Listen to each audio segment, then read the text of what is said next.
Saving, wow. The rewards. Loot you want. So, look, loot is important. Loot is why we play. It's why I play, at least. I just want to feel that constant power progression. I want to feel good when I loot something. Loot is honestly the... it's a cornerstone of what makes an MMO either good or bad. Yeah, so let's see what Mercelian has to say about how he's going to save the looting system in WoW.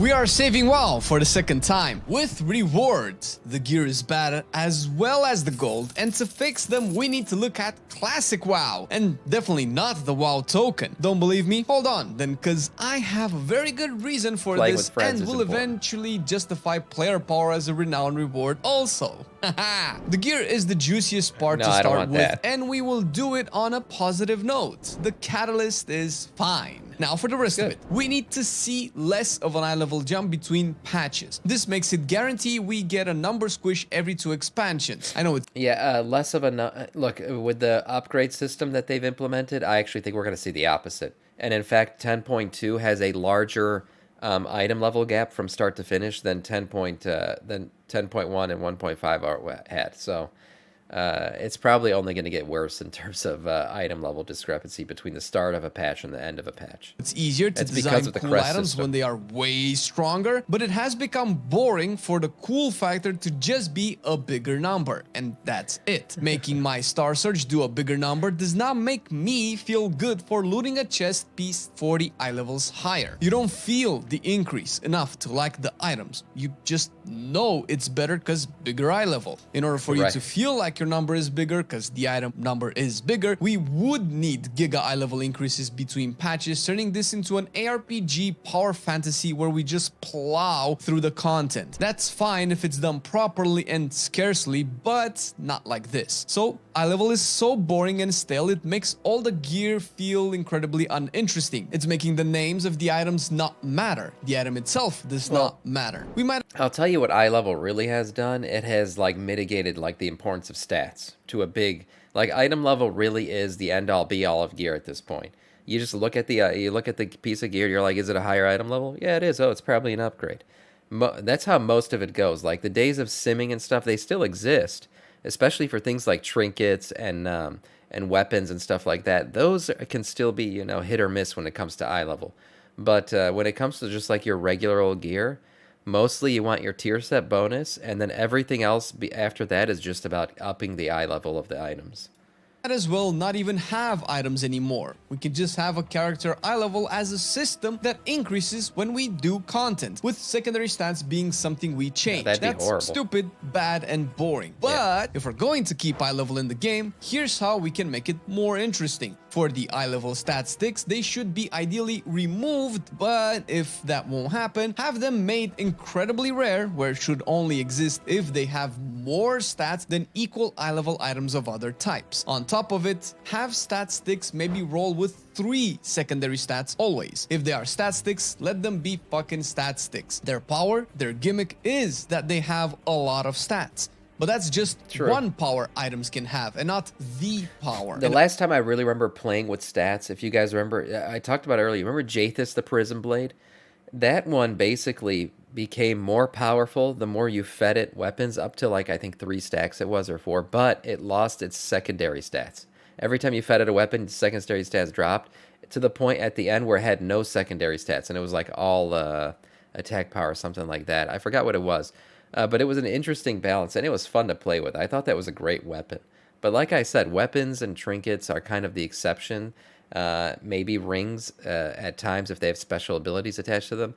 But otherwise, secondary stats don't matter at all. So it would be cool if they kind of made them matter a little bit more, I guess. And of course, we need a Reforge NPC to Bring reroll Warforge and stats for Titanforge gold back. or currency, similar to the Diablo system, but maybe not scaled to millions of gold in price, but with a small cap. As for the actual items, they should have effects or special buffs to make them more interesting, as well as be thematic in effect, not just looks. Holding a flaming sword from Vault of the Incarnates that does 0 fire damage makes it feel like a balloon sword toy. Although we don't want the vanilla stats back with hit rating and such, arguably more interesting. What I don't want is when I loot gear, I want to know right away like this is an upgrade for the most part. It's kind of newbie of me to say that maybe, but I don't want to have to go Like, I don't want to have to loot something and be like, oh, is this an upgrade? And then go sim it to figure it out. And then, like, it kind of ruins the moment of the looting. Like, I want the moment of looting in the game to be very exciting. I think it should be. That's part of playing the game. And when secondary stats start to matter too much, then it kind of takes that away because then you're not sure and you have to go sim it and all this other shit. Come, servant. Interesting than speed. We have a realm to destroy. Be the man. Thank you for the follow. Welcome to our Scourge. And avoidance, we need Reforging something would be similar great. to The real problem is resistances, back in the day, procs, it hit any kind of experience text caps. Yeah, that true, does expertise something caps. other than give you stats. We already have raid weapons that do that, which is fine. Armor pieces can give you procs similar to undulating spore cloak, where they focus most Yeah, on he's bringing defenses. And you could reforging say that back we already have this, in but I his mean on example. all of the items, not just like one every now and again. This way, if you have, say, hypothetically, a male wearing class or all male wearing classes be incredibly squishy, male armor can offer a bit more defensive procs than usual to offset that. All male classes being comically squishy is hypothetical, you know, because that's never going to happen. Let's talk dungeons gear. We need dungeon sets back, which have been a thing since the Dead Mines. We need dungeon sets to collect and use, and they can be one of two things. Either I love a raw dungeon dungeon sets. set like the Waycrest ring and trinket,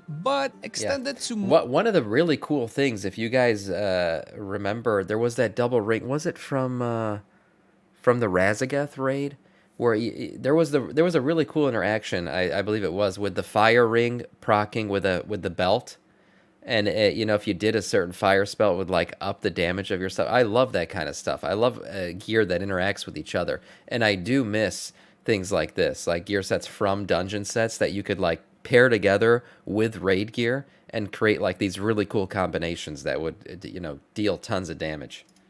More than just two items. Seal the sets of can Dar- have yep, special Diurna, yep, effects that that's make what it was. clearing dungeons better. They can give more movement speed when in a dungeon. They can make battle res or bloodlust recharge faster. They can even make defensives recharge faster. They can make you able to sick mount breed. in It was combat. it was They can great for tanking. You'd get that fire shield make proc. healers Exactly. able to cast while moving after using a mobility spell. They can give people access to one or more talent points to be used within a dungeon. They can make spiteful not spawn for them, and so on. Or they can just be a tier set that works only in dungeons and at, I don't know, 50% reduced effectiveness Sure. outside, so you can do raids if you're a dungeoneer and not be totally naked. They will not give more stats than raw stat stick items, except for the main stat. The dungeon sets will have the purpose of helping players push through the affixes and the That'd be increased cool. dungeon key level up to a plus 100. In a world with infinite dungeon scaling, it's silly to not have dungeon scale to a level 100 for any reason. 100 sounds good. 100 is a lot. 100 is something people can understand when it comes to infinite scaling. Simple as that. And simpler still would be the raid sets. We have them already in the form of tier sets, which Yeah. can stay. For sure can take a page out of the dungeon book to make raiding more interesting. Like when you die and release, you are essentially spawned at your corpse. And if we have a full day's worth of brainstorming, I bet your butt we can come up with Wait, spawning at your corpse, that'd be kind of cool. all sorts Get of rid of the cool run stuff that is just cool and fun, so we can have fun while we do cool shit. Cause why the fuck else would you play a video game? Epics Fun doing have to cool be shit, epic yes. again. When all items that are used in the end game are epics, no items are epics. The feeling of getting a cool item comes from the eye level number on it, which is a cold and soulless way to engage with a reward. It's a Yeah. corporate way to engage with a reward. We wouldn't have to engage that way with it if instead we could switch that feeling towards the epic quality of an item and not its eye level. People like classic WoW for a lot of reasons, one of which is the excitement of getting an epic when it used to mean something. Although this can be That's true. Seeing that purple text did used to mean something. That's for sure. And beyond that, obviously, legendary orange text was like always, oh my god, this person has a legendary. That's unbelievable. Legendary, orange kind of got deflated a little bit in Legion because there were so many of them. But still, it was amazing when you looted a legendary in general. It still felt really good. And yeah, purple now means a little bit less. It really just like to me now when I see a purple item, I'm just like, yeah. I'm cap level now, so everything I'm looting should be purple at this point. But I'm not sure if replacing item level with, the color of the text being the indicator is necessarily the right way to go. Implemented in any number of ways. Here's how I think gearing can be improved if we assume eye level across the Transmog board did kind rewards of you with ruin, the same amount of stats for green, blue, and purple looking items. at somebody and knowing Firstly, they were epic. uncommon items will have stat sticks with main stat and 2 secondary stats. Rare items will be stat sticks with main stats and 2 secondary stats with a chance to roll a tertiary. Epic Sure. items will be stat sticks with main stats and 3 secondary stats with a chance to roll a tertiary, or special items with special procs or set A items. chance to roll a tertiary. I don't know. This is becoming kind of too RNG too. I'm not totally on board with this. The tertiary, luck of the roll thing. It's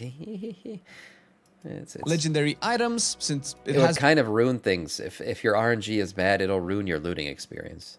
become a trend now, we can have one item every season that is good for a few classes. It will have all secondary stats on it I don't- and yeah. a tertiary stats. It will have its legendary effect. It has to feel legendary, and it should be good enough where it will be relevant for a good amount of the He's basically following advocating for season's Diablo end 3, game. is he? Otherwise, it's not a legendary. This way, green items can be a last resort for doing low-level end game like heroic dungeons and LFR, where you would start looting rare items. Rare items would be the last resort for Mythic 0 and normal rating, where you would start to get epic items. And I say last resort as in you don't have to have rare items to start rating normal. Full epic gear would be required for heroic rating, and then plus with bis for mythic rating and high keys. This will make epics and even rares feel more exciting to loot and relevant through the first stages of end game, with Yeah, I their agree, power V the tuned man. accordingly, and epic loot drop chance severely reduced since we won't have that many stat sticks in that category anymore. I said this before and I can confidently say it again, since Blizzard, if anything, have proven themselves capable of taking something from other games and making it better when Bobby is on vacation at least. But crafting materials. All PvE content should reward special crafting materials that can be made into end game gear equivalent to the strength of the ones that drop from the boss that you got the mats from. This can be implemented in any number of ways, but the best I ever played with has to be Monster Hunter crafting system. This way professions will be relevant, and the OP gear that people complain about won't be tied to not I personally think professions are relevant enough at this point for gearing. I don't like the idea of needing a profession to gear out. Like right now, it can supplement your gearing, but I don't like the idea of like, oh, I have to have my profession at a certain whatever skill rating or whatever because it affects my power progression on all of my gear. I don't like that idea. doing the high raid or dungeon, since the mats will be soulbound. Obviously, the gear will be self-crafted or through crafting orders. I'm not Gold feeling is a that. topic I feel isn't addressed enough, which is weird since gold plays such an important role in the flavor of a medieval fantasy game. The system probably has to remain the same though, since it's way too integral to the game and the shop token. But we need to have it less obvious that Blizz wants us to buy the token for the gold. The Yeah, gold that's the rewards part in of WoW it. are criminally low to That's the point exactly where why you don't want power progression to be related to gold at all. You don't want to you don't want to be pay to win. You don't want people to be able to just buy gold and gear out with that. Now, currently, you could do that. Obviously, with the ability to craft gear and stuff like that, you can definitely go on the auction house, buy mats, or just buy gear outright with gold, of course. But to honestly get the best gear in the game, you still got to play the game. You got to raid and do all that other stuff. If you make power progression just really related to gold or make it very doable just through gold alone, you've essentially activated pay to win. they are actually stupid. Yes, stupid. It's stupid to get 80 gold from a quest of slaying the toughest end boss in the raid. That should be 5 to 10k at least. This is yeah. the sign that the gold is an afterthought for I agree with Blizz, that. or really just enough to make people who don't play the auction house feel incentivized to buy the token. Hell, our team has to buy about 3 each year just to be able to Yeah, raid that's and why they won't give you more gold. They want you to buy the token if you need more gold. play the game, not even to buy some absurd stuff from the auction house. If the devs can stop being so obvious they want people to buy tokens for gold, it would be nice. As such, keep the shop token, but let people who actively raid each week, finish quests, and the story campaign, do a bunch of keys they per won't week, do this. actually have gold to spend. Increase the quest reward goal to cover at least a full repair bill. My repair bill is usually between 300 and 500 gold, and a quest gives a tenth of that. Are you serious? Sorry, not sorry, but this Oh, did he? really feels like a slap in the face for players, especially when you kill a boss in the raid and get 50 something gold and no item. Obviously, I'm saying just the numbers to kind of prove a point, but this is essentially proof that the devs don't play the game actively, or at least play by buying the token. Although I dislike the WoW token in a premium priced game that also has a subscription, I think the subject is like beating a dead horse at this point. At least make the gold rewards in the game feel like less of an insult Wishful and more thinking, like this an won't actual happen. reward. And here are some baseline numbers, assuming a full repair costs about 500 gold. You can get 20 gold on a regular go meet the person quest, 100 gold for dailies, 200 gold on an actual quest, so that for a full repair you are supposed to do at least 3 quests. 500 gold for campaign story quests. Easy. The campaign story is important. The gold rewards feel like I'm doing a job for little Timmy that wants me to find his cat. Definitely not like I'm rescuing a camp from invading barbarians. 5,000 gold or more for a quest to go in the raid and do whatever. Again, this won't happen. The legendary crafting system in Shadowlands was the biggest gold dupe of all time in WoW. That was the first time I really had to buy WoW tokens because I just couldn't. I don't play the auction house, so I couldn't get enough gold without it. It was sad. I felt really shitty doing it, honestly. But they made it essentially required. They attached gold to power progression.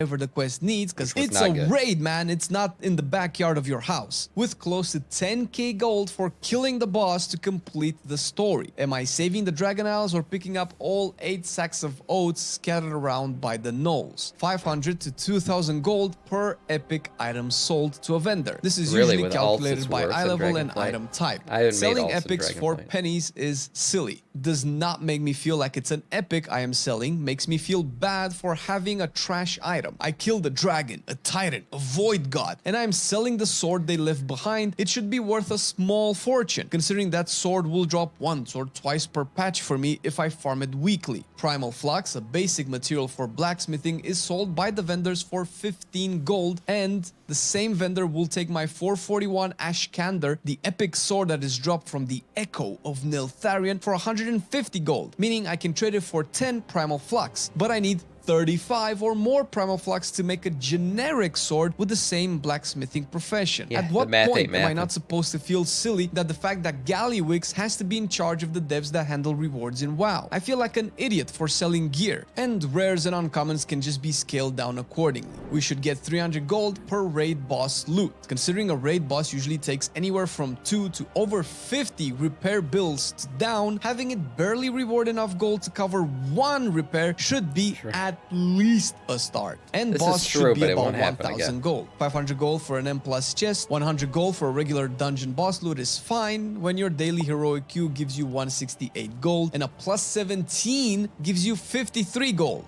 We talked about the implementation of the currency in our previous video, so I will summarize it quickly here. There should be only one currency because this is not a mobile World of game currencies. yet. That's Have what that WoW be is. rewarded from everything in the endgame aside regular quests and campaign quests such as heroic dungeons and higher. All raids, all dailies and weeklies, world events. That one currency will be used to upgrade gear, reroll gear, trade in for gold, trade in for crafting mats, trade in for sockets, trade in for renown. More on the currency in our systems video. But we still need to talk about Renown. The Renown system will be made account-wide, together with dailies, and as far as the rewards are concerned, there are 2 main types we should see on top of what Renown is currently giving us. First, we have the non-player power. Faction-themed mounts would be cool with 1 to 2 recolors, and the last one have an extra spell effect, extra Okay. satchel or harness on it. Faction-themed Sure. transmogs, which we kind of have, but the price for it just makes it very annoying to acquire. It shouldn't have to cost professional materials I cannot obtain because I have a different profession. It's just forced player interaction by the system and not something that comes from me as a player. Every few levels or so, Renowns should increase the rewards you get from doing dailies with a respective faction. You can be rewarded with a 5% gold discount from all vendors, repairs included, or 5% gold gain from yeah, all sources. be Rewards fine, can I also guess. be zone power, mount speed, gathering speed, cooldown reduction in open world, more crafting materials obtained from gathering and disenchant-like activities. activities. I personally think Renown's in a good spot right now too. I don't like I don't want any like power progression or really quality of life stuff to be attached to Renown. I think Renown should be purely cosmetic. You go do it if you want to do it, and if you don't want to do it, don't do it. I always hated the rep grinds. I always hated Renown grinds that were felt required in any way. I think Renown right now is the best version of itself, and I'd like to keep it that way. I don't want it attached to any kind of quality of life stuff, and I definitely don't want it attached to any power progression at all. I don't want to feel forced to do it. I just want to do it if I want to. You know, respecting, cloth threading, smelting, all of that stuff. And player power. Yep, if it's a cow wide, all your alts will have access to it. Yeah, it was really bad in grind it Shadowlands. with the entirety of your account. I think player power grind is fine, so long as it is implemented right and it's not game breaking. The first level can be a flat secondary stat rating increase like 200 haste, 200 crit, mastery, versatility, and so on. Updated for each expansion, of course. As a reference, it should be a total numeric value that is half the amount you would get from a max high level ring. Subsequent rewards can be And a 1%. yeah, he's talking about player power. I don't like this idea at all. What I would say is if it ever was going to be attached to player power in any way, you got to bring back the tab art. That actually gives you renown or, what's it called? Reputation. Right? Like when you used to be able to run a dungeon and just wear the tabard of the people that you want to get rep for, and then everything you killed gave you rep towards that because you were wearing the tabard, that was fine. Because then it felt like when you were running dungeons, you were progressing in terms of player power. And it made sense to do that. You know, you'd run it, get more power, run it, get more power. That made sense. But if you're going to keep Renown as a separate thing and still have tabard system the way it is, there's no way it should be anywhere, in any way, linked to player power at all.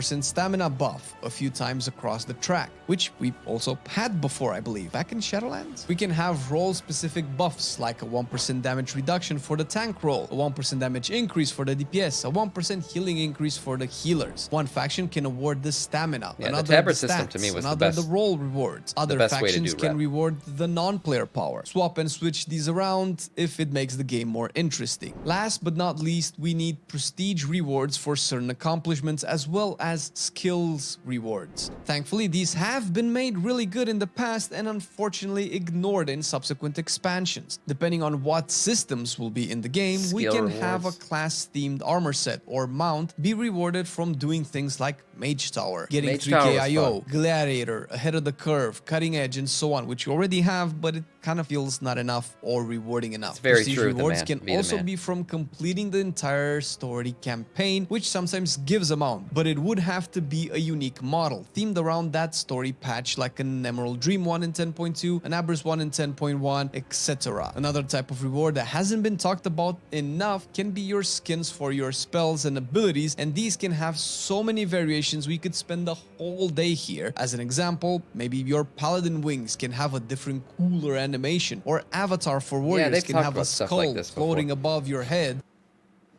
You guys remember transcription and all that stuff? That system where like you could have a polymorph that would turn somebody into a penguin instead of a sheep, stuff like that. That's what I think they should use that system for. Inscription. Sorry, I call it trans. Remember inscription and all that stuff? That was cool. I used to like that. I used to think that was a nice little addition. Now, again, I don't want it attached to player power progression at all. I don't think that should be part of player power either. But I think they could use it for what he's talking about, and that's just kind of changing the animations for your spell, adding a little bit more flavor to your character and customization. As an indication that you just went berserk. Fun fact, this has also What's up, been Baby done J? before by Blizz in BFA, where your essences receive the special spell effect upon receiving an achievement. That's Once right. again, a missed opportunity to go further and give cool stuff to players. Cool stuff such as a currency to be used for everything in the game, making all content relevant once you reach endgame. We made a video about it here where I go over how to save WoW by addressing its systems. Yeah, great video. There was a lot of stuff, though, that I didn't agree with, personally, especially, like, attaching Renown. Always use any- another death knight. Cadence coming in with a sub. Almost Yes. forgot about this button. Now let's get this damn mythic kill. I agree. Let's do it. Yeah, let's do it. Welcome. A Death Knight of our Scourge. Continue to be a Death Knight. Thank you so much. Again, I don't think it should be attached at all to Renown grinds. Gold should not be a factor either. Some of the stuff he said was fine. Maybe secondary stats mattering a little bit more, but I don't like RNG. mattering too much. I think bad RNG will create a bad player experience for somebody who's done all the required shit, but just happened to kind of be shit on by his own luck. So all in all, not a bad video.